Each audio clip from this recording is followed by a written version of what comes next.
Bismillahirrahmanirrahim. Assalamualaikum warahmatullahi wabarakatuh. Waalaikumsalam. Alhamdulillahirrahmanirrahim. Yang terhormat Bapak Kepala Sekolah SD Sukasari 04 serta Bapak Ibu Guru yang berbahagia. Puji syukur kehadirat Allah Subhanahu wa taala karena berkat rahmat dan karunia-Nya lah kita semua dapat berkumpul di pagi hari yang berbahagia ini. Salawat serta salam semoga selalu terlimpah kepada junjungan kita Habibana wa Nabiyana Muhammad sallallahu alaihi wasallam. Saya ucapkan terima kasih kepada Bapak Ibu guru hebat yang sudah menyempatkan waktunya hadir dalam kegiatan menyebarkan pemahaman dan penerapan pengalaman budaya positif. Bapak Ibu, sebelum masuk ke acara inti, izinkan saya untuk pantun terlebih dahulu. Seperti biasa, boleh cakepnya ya.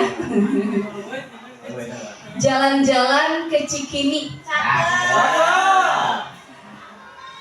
Jalan-jalan sambil bawa berkas kolektif. Izinkan saya berdiri di sini untuk menyebarkan pemahaman dan penerapan pengalaman budaya positif. Diizinkan Bapak Ibu? Baik, hari ini saya akan menyebarkan pemahaman dan penerapan pengalaman budaya positif. Di sini saya berdiri bukan karena lebih hebat dari Bapak Ibu, tapi saya hanya menyebarkan pengalaman yang sudah saya sebelum masuk ke materi, kita ice breaking dulu ya Bapak Ibu. Boleh berdiri semuanya.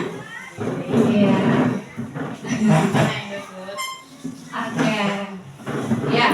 Gitu posisinya. Iya, yang belakang berarti berdua ya. Ya. Aku ngadep siapa? Tangan kanannya ke bawah, tangan kirinya terbuka. Kita akan menangkap kucing. Ya. Kalau ada kata kucing, berarti siap-siap tangkap jari teman sebelahnya. Kalau misalkan ada kucing yang jarinya siap-siap untuk menghindar, jangan sampai tertangkap. Siap Bapak Ibu? Siap. Baik, pada suatu hari di sebuah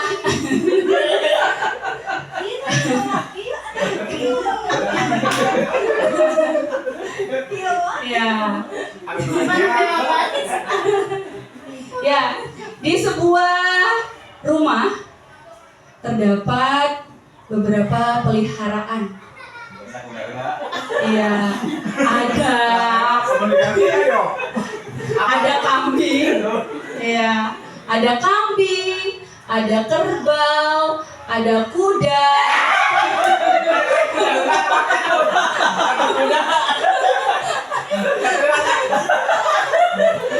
ada kucing.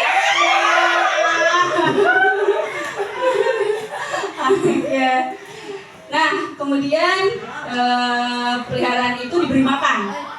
Yang pertama diberi makan adalah kumbang, kemudian kura-kura,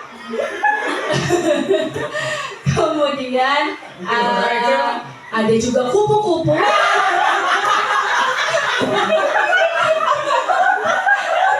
Udah main samber ya. Dan kucing. Oke, boleh kasih tepuk tangan untuk kita semua.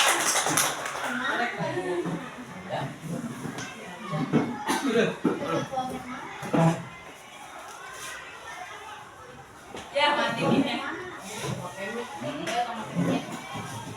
Nah, tujuan pendidikan menurut Ki Hajar Dewantara adalah menurut Ki Hajar Dewantara ini adalah menuntun segala kodrat yang ada pada anak-anak agar mereka dapat mencapai keselamatan dan kebahagiaan setinggi-tingginya, baik sebagai manusia maupun sebagai anggota masyarakat. Jadi pendidikan itu sekarang bukan menuntut ya Bapak Ibu, tapi kita menuntun sesuai kodrat anak, menuntun sesuai dengan potensi anak. Jadi kita sebagai guru ini sekarang harus lebih peka ya. Oleh sebab itu, pendidik itu hanya dapat menuntun tumbuh dan hidupnya kekuatan kodrat yang ada pada anak-anak agar dapat memperbaiki lakunya bukan dasarnya. Jadi sekarang tuh kita tuntun aja anak-anak sesuai dengan kodratnya. Karena diibaratkan guru itu sebagai petani. Seorang petani itu hanya bisa, misalnya petani padi, dia hanya bisa memberikan pupuk, menyiram, ya, agar padi itu tumbuh. Tapi tidak mungkin seorang petani mengubah padi menjadi jagung, gitu, ya. Jadi kita tuntun sesuai dengan kodrat yang ada pada anak-anak agar mereka dapat memperbaiki lakunya. Seorang petani juga hanya bisa menyisihkan hama-hama yang ada dalam padi, gitu ya. Jadi tapi tidak bisa mengubah menjadi jagung. Nah, budaya positif di sekolah itu nilai dan kebiasaan di sekolah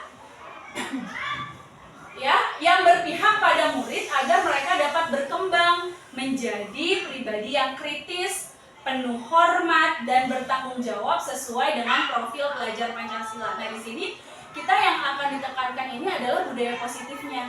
Bagaimana kita bisa menyebarkan budaya positif di sekolah, gitu. Nah, konsep utama budaya positif itu ada 7. Ada perubahan paradigma belajar, disiplin positif, kebutuhan dasar manusia, motivasi perilaku manusia, restitusi atau posisi kontrol guru, keyakinan kelas, dan segitiga restitusi. Nah, ketujuh konsep utama budaya positif ini akan kita bahas satu persatu, ya Bapak Ibu. Pertama adalah perubahan paradigma belajar. Dalam membangun budaya positif, sekolah dapat menyediakan lingkungan yang positif, aman, dan nyaman agar siswa mampu berpikir, bertindak, dan mencipta dengan merdeka, mandiri, dan bertanggung jawab. Disiplin ini sangat berkaitan dengan kontrol guru terhadap siswa. Jadi kita nih, ya, kita bagaimana menuntun anak-anak agar mereka dapat membangun budaya positifnya. Nah, sekarang kita akan coba Bapak Ibu praktekkan. Cobalah buka. Nah, tugasnya adalah Bapak Ibu mengepalkan satu tangan, kemudian Bapak Ibu membayangkan di dalam kepalan tangan itu ada benda atau barang berharga. Contoh nih, Pak Jaka, Bu Ika saya kasih cincin, dipegang sama Bu Ika. Ini tuh cincinnya berharga banget, mahal. Nah, coba sekarang Pak Jaka boleh rayu, boleh bujuk, boleh adik, boleh mengintimidasi, boleh memarahi, boleh menggoda, menggelitik, bahkan menawari Bu Ika uang.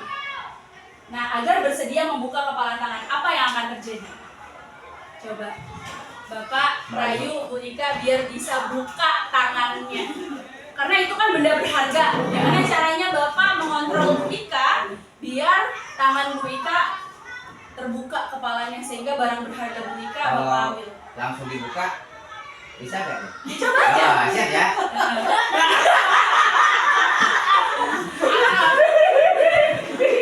Tetap Bu Ika mengepal ya. Ayo dirayu lagi Pak, gimana caranya Pak? Gimana ya? Sebagai teman atau istri? Iya, Ya? sebagai teman. Teman. Iya. Ada barang berharga nih, Bu Ika pegang. Bapak rayu, Bapak ini ke Bu Ika biar Bu Ika bisa buka. Kira-kira bisa nggak? Ya mungkin tergantung. Ya, coba. Sahabat yang baik hati. Asik. Aku kan lagi butuh banget sekarang ini. Sesuatu yang berharga enggak? Tidak ada. Enggak ada ya. Ih, serius.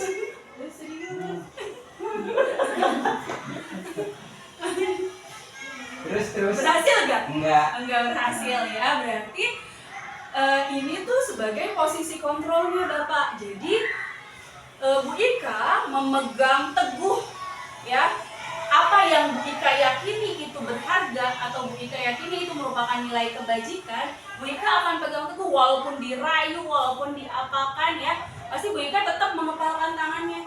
Jadi yang bisa mengontrol diri itu siapa? Yang bisa mengontrol diri Bu Ika siapa? Pak Jaka bisa nggak mengontrol diri Bu Ika? Tidak bisa.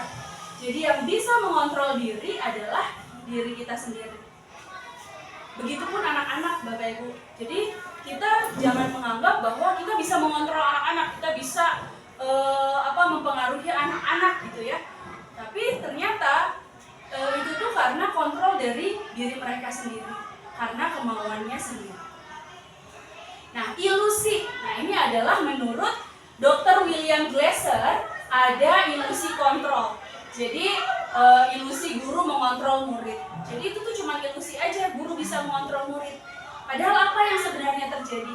Murid atas kemauannya sendiri ingin berubah. Ya, bukan karena dari pribadi, bukan karena dari desakan dari guru gitu ya.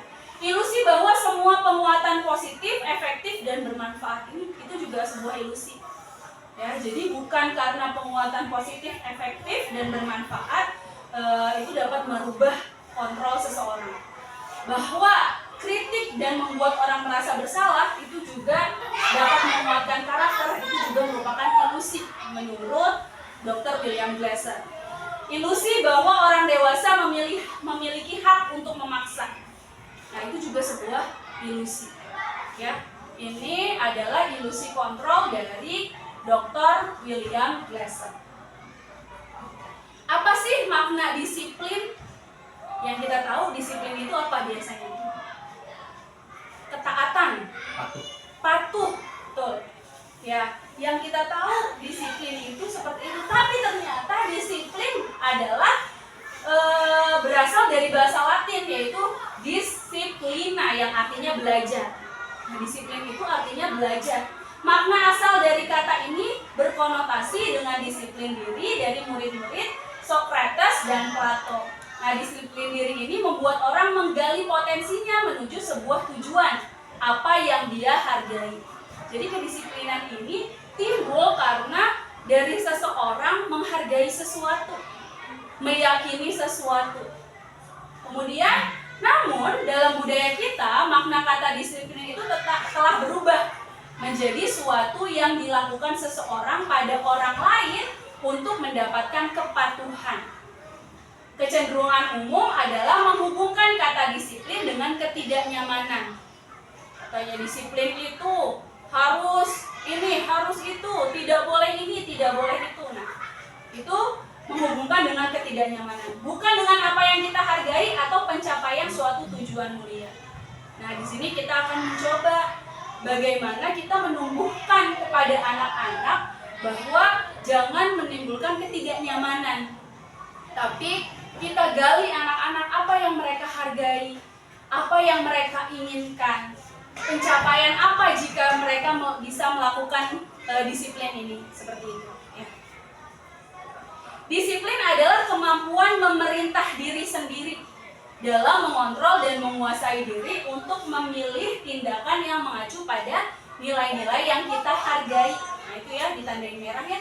Nilai-nilai yang kita hargai dengan penuh tanggung jawab tanpa terperintah oleh orang lain. Nilai-nilai yang kita hargai itulah yang disebut nilai kebajikan atau sifat positif manusia yang merupakan tujuan mulia yang ingin dicapai setiap individu. Yaitu nilai-nilai kebajikan itu tercantum dalam profil pelajar Pancasila. Makanya sekarang kenapa nih digaung-gaungin profil pelajar Pancasila? Karena di dalam profil pelajar Pancasila itu terdapat nilai-nilai yang merupakan tujuan mulia. Nah, lanjut ke kebutuhan dasar. Kebutuhan dasar manusia. Kebutuhan dasar manusia itu berbeda-beda. Kita harus berusaha memahami pandangan orang lain tentang dunia. Nah, setiap orang itu memiliki gambaran yang berbeda. Ya, ada 5 kebutuhan dasar manusia, yaitu merasa diterima, penguasaan, survival atau bertahan hidup, kesenangan, dan kebebasan. Nah, ada sebuah kasus nih. Ibu Ria merupakan guru kelas 6 di SD Permai.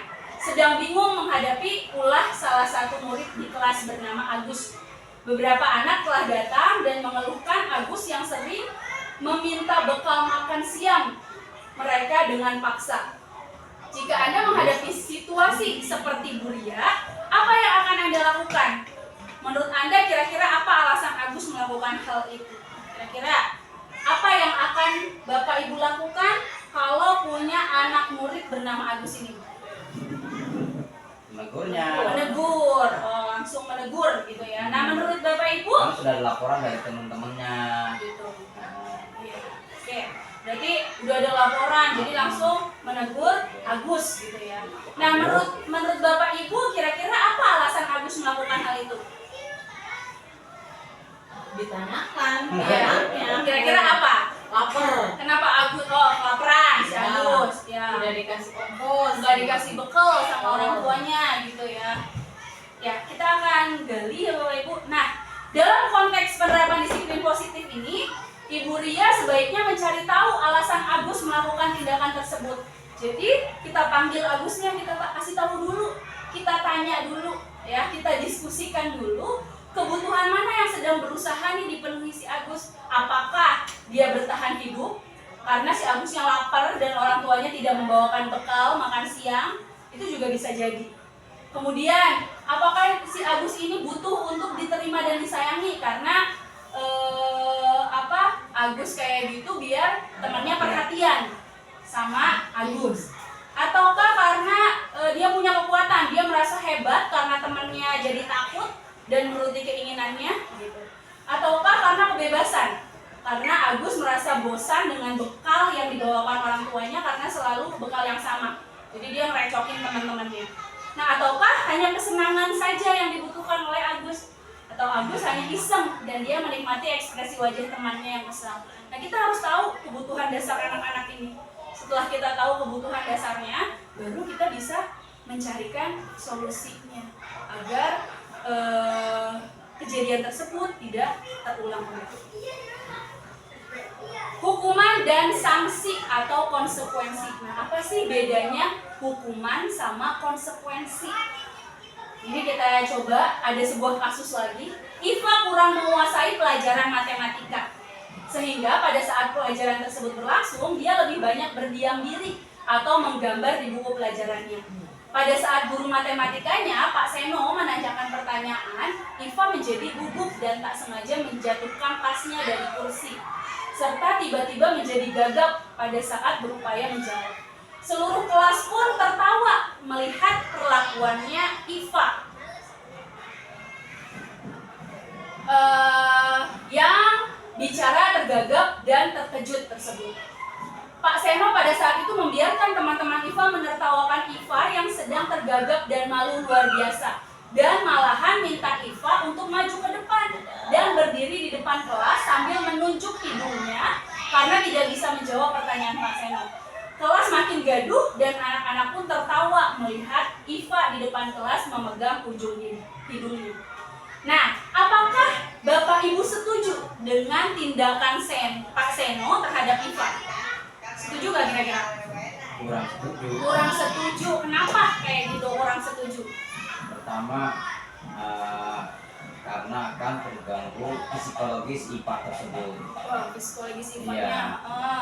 Betul. Karena ditertawakan sebagainya, Iya. seperti itu. Malah bukan semakin menanggapi pelajaran tersebut, nanti malah semakin terasingkan dalam dirinya. Wah, Ivanya jadi makin menyendiri. Menyendiri terus, itu kan gangguan psikologis. Iya. Gangguan psikologis. Oke. Nah, menurut Bapak Ibu, tindakan Pak Seno terhadap Iva itu sebuah hukuman atau konsekuensi? Kayaknya hukuman. Hukuman. Iya. Oke, hukuman. Kenapa? Jangan menunda hukuman. Melihat dari kejadian tersebut, Pak Seno memberikan IPA suruh ke depan dan memegang hidungnya. Itu suatu bukan konsekuensi. Konsekuensi adalah harusnya memberikan nasihat atau teguran, tidak usah menampilkan si IPA di depan kelas ditonton oleh teman-temannya. Wah, luar biasa, tepuk tangan dulu untuk menjelaskan. Iya, jadi gitu ya.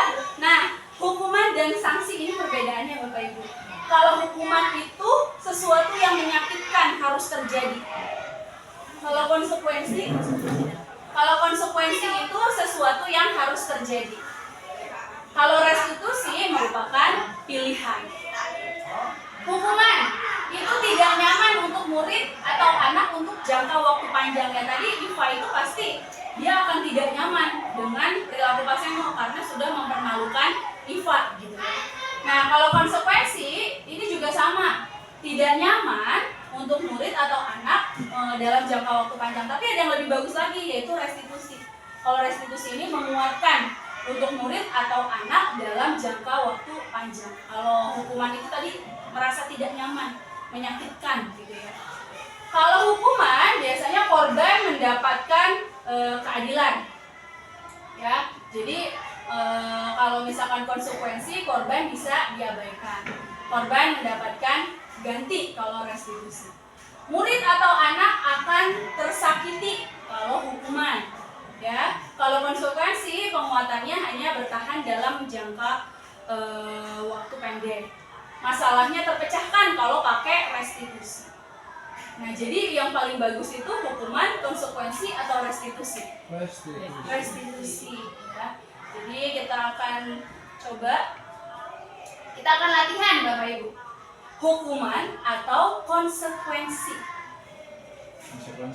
Nomor 1. Mencatat 100 kali ke dalam buku kalimat "Saya tidak akan terlambat lagi karena terlambat ke sekolah". Kira-kira hukuman atau konsekuensi? Hukuman. Oke. Kedua, lari mengelilingi lapangan basket 2 kali karena terlambat hadir di sekolah. Hukuman. Membersihkan coretan yang dibuatnya di meja tulis. Konsekuensi, ada yang konsekuensi, ada yang hukuman. Lebih kemana? Dia membersihkan coretan yang dibuatnya di meja tulis. Dia membersihkan kesadaran sendiri, berarti konsekuensi. Konsekuensi, oke. Murid diminta untuk push up 15 kali berarti hukuman. karena tidak menggunakan masker. Oke. Menggantikan kertas tugas teman yang telah dicoret-coret. Menggantikan konsekuensi. Konsekuensi. Berjemur di lapangan basket pukul 12 siang karena mengobrol dengan teman. Hukuman. Murid diminta bertelanjang kaki sepanjang hari karena tidak menggunakan sepatu warna hitam sesuai peraturan. Kita lihat ya. Nah, ini ya Bapak Ibu. Betul semua ya tadi ya? Oke. Mencatat 100 kali di dalam buku kalimat "Saya tidak akan terlambat lagi" itu merupakan hukuman. Kenapa? Ada yang bisa jelasin? Karena itu merupakan sepihak dari gurunya. Tidak ada kaitannya antara terlambat masuk ke kelas dengan dia menulis "Saya tidak akan terlambat lagi, saya tidak akan terlambat lagi". Jadi tidak ada hubungannya, ya, tidak ada pembelajarannya, istilahnya seperti itu. Lari mengelilingi lapangan basket 2 kali karena terlambat hadir di sekolah itu juga merupakan hukuman karena membuat si pelakunya merasa tersakiti, ya, satu pihak yang merasa tersakiti. Membersihkan coretan yang dibuatnya di meja tulis, betul, itu adalah konsekuensi. Karena apa? Karena si pelaku ini sudah mencoret-coret meja atas perlakuannya, ya, atas perbuatannya. Makanya dikonsekuensilah, sanksinya adalah membersihkan coretan tersebut. Ya, jadi sejalan ya, karena dia nyoret-nyoret meja, ya udah, berarti dia harus bersihin, tanggung jawab untuk membersihkan coretan-coretan tersebut. Bisa bedain ya Bapak Ibu hukuman dan konsekuensi. Oke. Nah, selanjutnya adalah perilaku manusia. Teori motivasi perilaku manusia. Semua perilaku itu memiliki tujuan. Ada 3 motivasi yang ada dalam perilaku manusia. Pertama, untuk menghindari ketidaknyamanan atau hukuman. Apa yang akan terjadi apabila saya tidak melakukannya? Nah, itu dia masih ada motivasi eksternalnya. Ada dari luarnya, oh iya nanti kalau misalkan saya tidak datang tepat waktu, saya akan ditegur oleh kepala sekolah, saya akan ditegur oleh guru lain, saya akan diceng-cengin, misalnya kayak gitu. Nah, itu karena motivasi eksternal, motivasinya masih dari luar. Kemudian untuk mendapatkan imbalan dari orang lain atau institusi, apa yang akan saya dapatkan apabila saya melakukannya? Nah, itu gitu. Itu juga sama motivasi eksternal. Jadi ada dua motivasi ya, eksternal dan internal. Kalau eksternal dari luar, kalau internal dari dalam. Untuk menghargai diri sendiri. Nah, ini motivasi internalnya. Untuk menghargai diri sendiri. Saya datang tepat waktu karena menghargai diri saya, biar saya nanti nggak terlalu capek pada saat masuk ke kelas dan sebagainya. Nah, saya akan menjadi orang yang seperti apa bila saya melakukannya. Jadi karena motivasi dari dalam dirinya sendiri. Nah, inilah yang disebut tujuan disiplin positif, motivasi internal yang ada dalam diri manusia. Kemudian restitusi atau posisi kontrol. Posisi kontrol guru. Posisi kontrol guru itu bisa sebagai penghukum, bisa sebagai pembuat merasa bersalah, bisa sebagai teman, pemantau, atau manajer.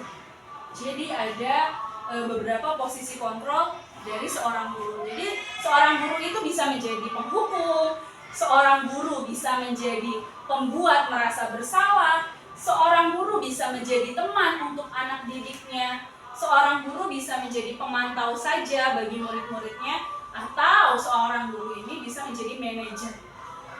Kita akan bahas satu-satu. Posisi kontrol guru. Saya kecewa sekali dengan kamu. Misalnya ada anak yang terlambat, ibu kecewa deh sama kamu karena kamu hari ini tidak memakai gesper atau tidak memakai sabuk. Ini adalah posisi kontrol sebagai pembuat orang merasa bersalah. Jadi bila kita melontarkan kata-kata itu, anak pasti merasa, wah iya ya, saya salah nih karena saya melakukan ini. Pasti itu akan terus-terusan, aduh saya telah berbuat salah, saya telah berbuat salah karena hari ini bla bla bla segala macam. Nah, ini akan membekas terus-terusan karena membuat orang merasa bersalah. Kemudian pernyataan berikutnya, kamu tidak pernah benar melakukannya. Itu adalah ciri-ciri kontrol guru sebagai penghukum. Ya, gak pernah benar kamu ngelakuin ini. Gitu. Ya, itu adalah penghukum. Jadi secara sepihak kita nggak tahu alasan dari murid-murid, tapi kita langsung menjudge bahwa dia salah. Gitu. Kemudian kalau posisi sebagai teman, ayolah gitu ya, demi bapak ibu gitu, tolong ya, tolong bantu ibu. Nah, itu posisi kontrol sebagai teman. Kemudian kalau sebagai pemantau, jadi kita memberikan sebuah, apakah kamu mau mendapatkan stiker bintang hari ini? Jadi kita nggak ngasih hukuman atau apapun. Jadi kalau misalkan ada yang baik, kita kasih stiker bintang. Kalau ada yang bagus, kita kasih penghargaan. Nah, ini sebagai posisi pemantau.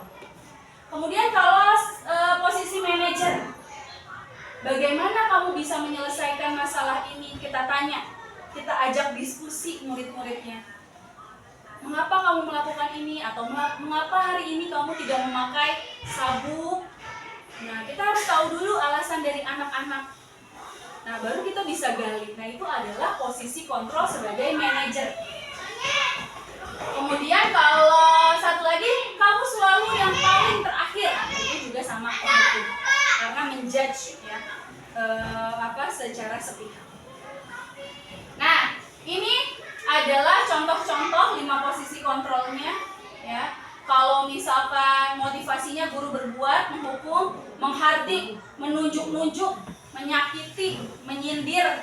Nah, itu berarti sebagai penghukum.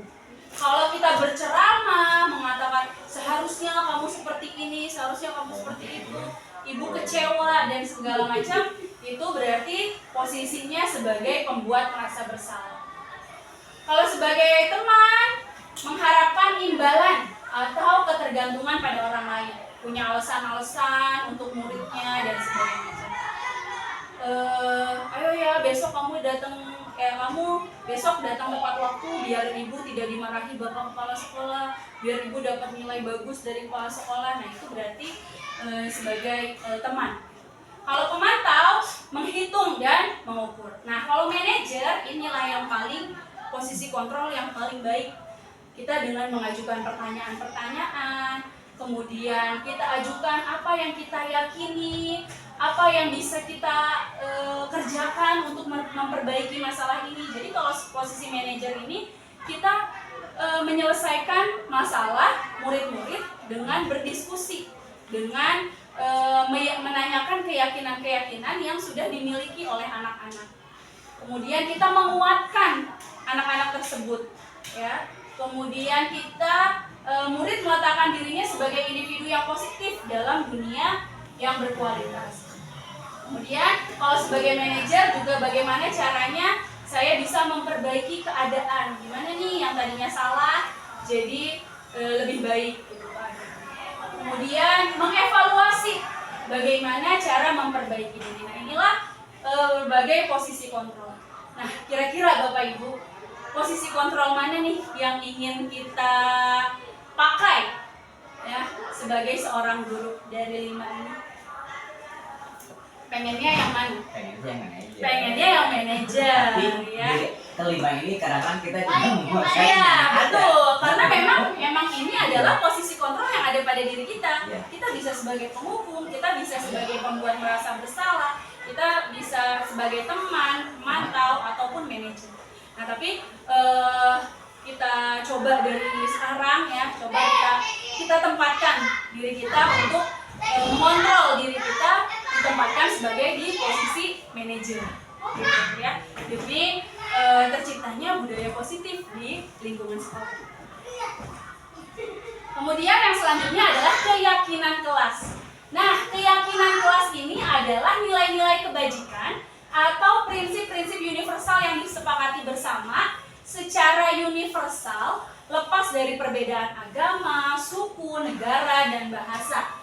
Menurut dosen, suatu keyakinan akan lebih memotivasi seseorang dari dalam. Jadi kalau anak-anak udah punya keyakinan, berarti itu motivasinya udah dari dalam dirinya sendiri atau motivasi intrinsik. Seseorang juga akan lebih bersemangat untuk menjalankan keyakinannya daripada hanya sekedar mengikuti peraturan. Jadi Bapak Ibu, kita coba nih nanti mulai tahun ajaran baru, kita coba di kelas ajak anak-anak untuk membuat keyakinan kelas. Keyakinan atau kesepakatan kelas, ya. Nah, keyakinan atau kesepakatan kelas ini berbeda dengan peraturan. Kalau peraturan itu biasanya guru yang bikin, muridnya langsung menjalankan. Bisa saja murid terpaksa, ya, karena takut dimarahi oleh guru, takut dapat nilai jelek dari guru. Nah, itu namanya peraturan. Tapi kita coba buat dengan keyakinan atau kesepakatan kelas. Kita duduk bersama anak-anak, kemudian kita tanyakan, kamu ingin kelas seperti apa? Pengennya kelas seperti apa? Nanti pasti anak-anak yang teman-temannya baik, nah gitu. Kemudian tidak berisik atau gimana gitu ya. Yang saling menghargai, pasti nanti akan muncul ya ide-ide kreatif dari murid-murid kita. Nah, kita olah. Nanti pasti ada yang bilang nggak mau kelasnya kotor gitu. Nah, kita ubah kalimat-kalimat negatif menjadi kalimat positif. Kalau di keyakinan kelas ini budaya-budaya positif itu berarti harus kalimatnya kalimat positif. Misal, dilarang membuang sampah, kita ubah menjadi kalimat positif. Jadi apa tuh? Membuang sampah pada tempatnya. Atau kita ubah menjadi menjaga kebersihan. Gitu. Komen ayo. Ada di luar. Gimana? Ya, menjaga kebersihan kita ganti. Kemudian dilarang telat masuk ke kelas. Nah, kita ubah kalimatnya menjadi kalimat positif. Apa? Datang harus tepat waktu. Betul, datang tepat waktu. Jadi kalimat-kalimat positif yang masuk ke dalam diri anak-anak. Jadi murid tuh meyakini, oh iya ya, saya tuh harus datang tepat waktu. Saya harus menjaga kebersihan. Jadi kalimat-kalimat positif itulah yang nanti akan membekas ke dalam diri anak-anak. Tidak perlu banyak-banyak Bapak Ibu, ya. Setelah kita diskusikan dengan murid-murid, kemudian kita pilihlah secara bersama-sama yang sama yang mana, kita buat 4 atau 5 poin saja.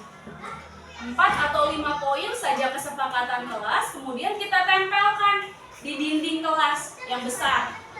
Biar apa? Biar anak-anak tuh tahu kesepakatan kelas kita apa. Kemudian kenapa poinnya jangan banyak-banyak, agar anak-anak tuh mengerti, memahami. Kan kalau banyak anak-anak juga pasti ruwet ya mau ngelakuin yang mana nih. Nah, sedikit-sedikit gitu. Itu namanya keyakinan kelas. Nah, dari peraturan kelas itu efeknya cuma kecil. Ya, tapi kalau keyakinan kelas itu bisa membentuk lingkaran yang lebih besar. Kemudian berkembang lagi menjadi lingkungan positif, berkembang lagi kalau misalkan kita lakukan secara konsisten dan terus-menerus akan menjadi sebuah budaya positif. Ya, seperti kemarin yang sudah pendampingan individu, tidak perlu banyak-banyak budaya positifnya atau perilaku positifnya. Cukup 1 atau 2 program dulu aja. Yang penting kita konsisten untuk melakukannya, insya Allah akan menjadi sebuah budaya positif di sekolah kita. Siapa lagi Bapak Ibu kalau bukan kita-kita ini ya, yang menggerakkan anak-anak atau sekolah untuk menjadi sekolah yang memiliki budaya positif. Nah, ini adalah peraturan. Kembalikan buku ke tempatnya. Nah, itu peraturan. Tapi kalau misalkan keyakinan, kita ubah jadi tanggung jawab. Kalau anak-anak punya tanggung jawab, pasti anak-anak akan merapikan apapun yang sudah dia ambil, dia akan letakkan lagi ke tempatnya. Dilarang mengganggu orang lain. Nah, ini nilai kebajikannya adalah menghormati orang lain dan diri sendiri. Hadir di sekolah 15 menit sebelum pembelajaran dimulai. Nah, ini nilai kebajikannya adalah menghormati orang lain, komitmen pada tujuan. Dilarang melakukan kekerasan. Keyakinan kelasnya menjadi keselamatan, menghormati orang lain, ya. Dilarang menggunakan narkoba. Nah, berarti itu nilai kebajikannya adalah karena agar badan kita sehat, biar kita nggak sakit-sakitan, makanya dilarang menggunakan narkoba. Gitu. Ya, ini yang tadinya negatif atau peraturan jadi keyakinan kelas atau nilai kebajikan yang dituju. Coba kalau misalkan dilarang menggunakan narkoba misalnya. Nah, kalau misalkan orang yang nggak punya keyakinan pasti ngapain kamu melarang-larang saya untuk melakukan itu, kan begitu ya. Tapi kalau misalkan dia sudah punya nilai, oh iya, untuk diri saya sendiri, untuk kesehatan, berarti insya Allah dia akan tidak akan menggunakan narkoba, begitu. Bergantian atau menunggu giliran, itu peraturan. Kita ubah keyakinannya menjadi menghormati orang lain atau sabar, gitu ya. Gunakan masker, itu kan nilainya untuk kesehatan dan keselamatan. Jadi untuk diri sendiri, bukan karena motivasi eksternal, tapi karena motivasi internal. Nah, tadi yang sudah saya jabarkan ya Bapak Ibu, pembentukan keyakinan kelas ini. Keyakinan kelas ini bersifat lebih abstrak daripada peraturan yang lebih rinci dan konkret. Keyakinan kelas itu berupa penyataan universal. Jadi penyataannya itu tidak mengandung unsur sara, agama atau sebagainya, itu universal. Pernyataan keyakinan kelas dibuat dalam bentuk positif. Tadi ya, dalam bentuk positif yang tadinya dilarang membuang sampah, diganti bentuk positifnya menjadi buanglah sampah pada tempatnya. Keyakinan kelas hendaknya tidak terlalu banyak sehingga mudah diingat dan dipahami. Keyakinan kelas sebaiknya sesuatu yang dapat diterapkan di lingkungan tersebut. Ya, jadi jangan menghayal ke mana-mana, coba aja yang bisa diterapkan di lingkungan kelas tersebut. Berarti kan pasti akan berbeda keyakinan kelas 1 dengan keyakinan kelas 6. Ya, kesepakatan kelas 1 dengan kelas 6 pasti berbeda karena mereka juga berpikirnya berbeda. Semua warga kelas ikut berkontribusi dalam pembuatan keyakinan kelas lewat kegiatan curah pendapat. Tadi ya, kita tanya impian anak-anak pengen kelasnya seperti apa. Kemudian nanti kita rubah jadi kesepakatan bersama. Kita yakini kepada anak-anak yang manalah nilai-nilai yang mereka yakini. Kemudian bersedia meninjau kembali keyakinan kelas dari waktu ke waktu. Misalnya yang sudah dilakukan secara bersama-sama atau yang udah terus-terusan dilakukan, kita coba lagi ganti ya. Jadi dari waktu ke waktu keyakinan kelasnya kita revisi gitu ya. Nah, ini adalah contoh penerapan yang sudah dilakukan di kelas 6A. Jadi kita ajak anak-anak, impian mereka seperti apa, mereka inginnya kelas seperti apa. Kita coba curah pendapat. Nah, ini saya coba pakai sticky note, kemudian mereka tuliskan apa yang mereka inginkan. Karena kelas 6 suka malu-malu ya Bapak Ibu kalau misalkan ngomong langsung. Jadi pakai tulisan, kemudian ditempel, kemudian diskusi. Yang mana nih yang sama, yang mana yang berbeda, dipisahkan. Kemudian akhirnya sehingga terbentuklah kesepakatan kelas yang disepakati dan diyakini. Ya, tidak usah banyak-banyak, ya 4 atau 5 saja, 5 atau 6 saja itu sudah cukup. Itu ya Bapak Ibu untuk keyakinan kelas. Nah, selanjutnya yang terakhir adalah segitiga restitusi. Apa ini segitiga restitusi? Proses menciptakan kondisi bagi murid untuk memperbaiki kesalahan mereka, sehingga mereka bisa kembali pada kelompok mereka dengan karakter yang lebih kuat. Melalui restitusi, guru dapat membantu murid menjadi lebih memiliki tujuan, kemudian disiplin positif, serta memulihkan dirinya setelah berbuat salah. Kemudian restitusi ini juga bisa membantu murid untuk jujur pada diri sendiri dan mengevaluasi dampak dari kesalahan yang dilakukan. Memberikan penawaran. Pada restitusi ini kita coba berikan penawaran kepada anak-anak. Ingat ya Bapak Ibu, penawaran, bukan sebuah paksaan. Nah, dalam segitiga restitusi itu dia punya 3 sisi.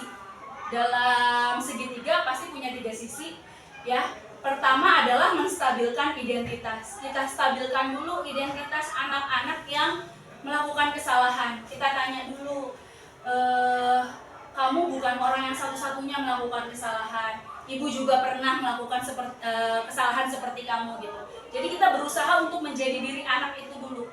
Kita coba agar anak-anak percaya dengan kita gitu. Kemudian validasi tindakan yang salah. Setelah kita stabilkan identitas anak-anak, baru kita validasi tindakan yang salah. Kamu tentu punya alasan bukan mengapa melakukan itu, atau adakah cara yang lebih efektif untuk mendapatkan apa yang kamu butuhkan, dan segala macam. Nah, yang terakhir, sisi terakhir adalah menanyakan keyakinan. Kita tanya ke anak-anak, nilai-nilai apa yang telah kita sepakati. Kata dia udah bentuk kesepakatan kelas gitu. Kamu ingin menjadi orang yang seperti apa? Nah ini. Jadi kalau segitiga restitusi itu mengajak anak untuk berdiskusi agar dapat solusi. Tahapan segitiga restitusi tadi ya Bapak Ibu, pertama kita stabilkan dulu identitas anaknya.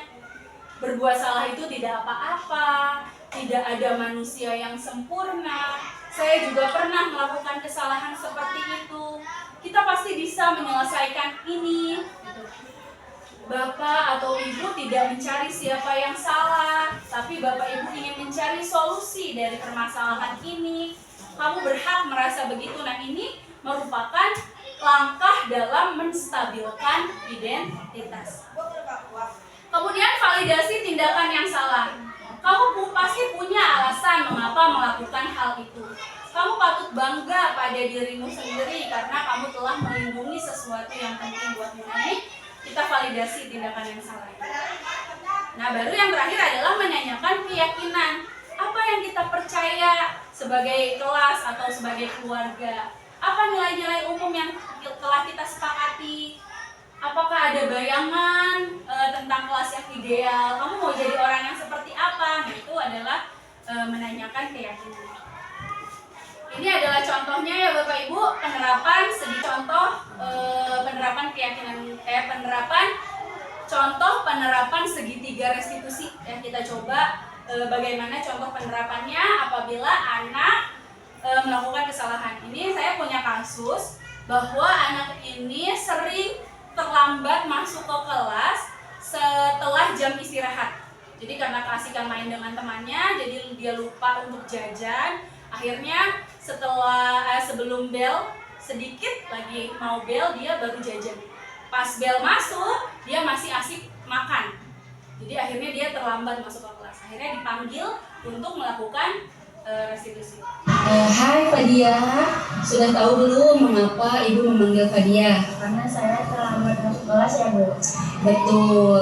Menurut Fadia, apakah terlambat masuk kelas itu merupakan perbuatan yang baik? Tidak Bu, Fadia minta maaf Bu, Fadia salah. Tidak apa-apa. Semua orang pernah berbuat salah. Karena tidak ada yang sempurna di dunia ini. Ibu juga pernah melakukan kesalahan seperti Fadia. Nah, di sini ibu tidak mencari siapa yang salah. Ibu ingin mengajak Fadia untuk mencari solusi dari permasalahan ini. Pasti Fadia punya alasan kan? Coba ceritakan kepada ibu mengapa kamu sering terlambat masuk ke kelas setelah jam istirahat. Saya keasukan main dengan teman sebelum jajan ke kantin Bu. Jadi saya makan dan minumnya sudah hampir mau masuk, makanya saya terlambat. Oh begitu, bermain bersama teman memang seru ya Fadia. Kamu pasti sangat menyukainya. Nah kira-kira adakah solusi yang Fadia akan lakukan agar tetap bisa bermain bersama teman, tetap bisa jajan di kantin, namun tetap tepat waktu pada saat masuk ke kelas? Ada Bu, saya harus berbagi waktu dengan bijak. Nah betul sekali. Kira-kira kapan Fadia bisa memulainya? Mulai besok Bu, saya akan berusaha untuk selalu tepat waktu. Baik, Fadia masih ingat tidak keyakinan kelas yang sudah kita buat dan sepakati bersama? Masih Bu. Nah, kira-kira kesepakatan kelas yang mana yang Fadia langgar? Disiplin dan datang tepat waktu Bu. Iya, betul. Apakah disiplin dan datang tepat waktu itu perlu Fadia lakukan? Iya Bu. Iya, ya. Jadi tepat sekali ya, disiplin dan tepat waktu itu perlu dilakukan menurut Fadia. Nah, selanjutnya Fadia akan menjadi pribadi seperti apa nih setelah kejadian ini? Saya ingin lebih bisa menghargai waktu, menghargai diri saya, dan juga menghargai guru dengan selalu tepat waktu Bu. Ah, bagus. Baiklah Fadia, sekarang kita sudah mendapatkan solusinya. Ibu yakin kamu bisa menanamkan nilai-nilai itu dengan baik, dapat mengatur waktu dengan bijak, kemudian mulai disiplin, mulai dari sekarang ya nak ya. Iya Bu, terima kasih. Baik Fadia, sekarang Fadia sudah bisa kembali bersama teman-teman ya. Baik Bu, terima kasih. Ya, jadi itu adalah contoh penerapan segitiga restitusi ya Bapak Ibu. Jadi kita coba kasih penawaran-penawaran kepada anak-anak. Kita coba tanyakan dulu mengapa dia melakukan itu. Kemudian dari alasan-alasan yang dia berikan, kita coba gali menjadi solusi yang bermanfaat. Nah, kemudian solusi itu diharapkan muncul dari dalam dirinya sendiri. Dia ingin menjadi seperti apa sih? Dia yang dia yakini itu apa gitu ya. Baik Bapak Ibu, itu saja yang bisa saya sampaikan. Terima kasih banyak atas perhatian dan waktunya hari ini. Saya akhiri, wabillahi taufiq wal hidayah. Wassalamualaikum warahmatullahi wabarakatuh. Waalaikumsalam warahmatullahi wabarakatuh. Bisa diulangi nggak? Karim, assalamualaikum warahmatullahi wabarakatuh.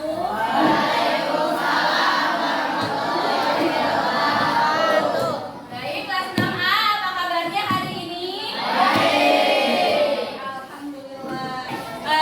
Hari ini Ibu akan mengajak kalian untuk membuat kesepakatan kelas. Ada yang tahu apa itu kesepakatan kelas? Ya, ada yang udah, ada yang belum ya. Apa sih yang udah tahu kesepakatan kelas itu?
Misalnya, dilarang terlambat masuk kelas. Nah, kita ubah jadi kalimat positif. Jadi apa? Datang tepat waktu. Paham? Kita buat kesepakatannya secara bersama ya. Baik, ibu bagikan dulu kertas positif. Ini kamu bagiin. Satu-satu ya. Oke, silakan dibagikan satu-satu ke temannya. Yang ada tempelannya ini di belakang ya, biar bisa ditempel. Nanti mau kita tempelin di sini. Oke. Satu-satu, satu-satu.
Oke, sini nih. Nah, ini akan meminta bantuannya Nisa untuk mensortir. Kalau yang sama itu di dua, dihilangkan. Jadi kalau yang sama disatuin, yang beda-beda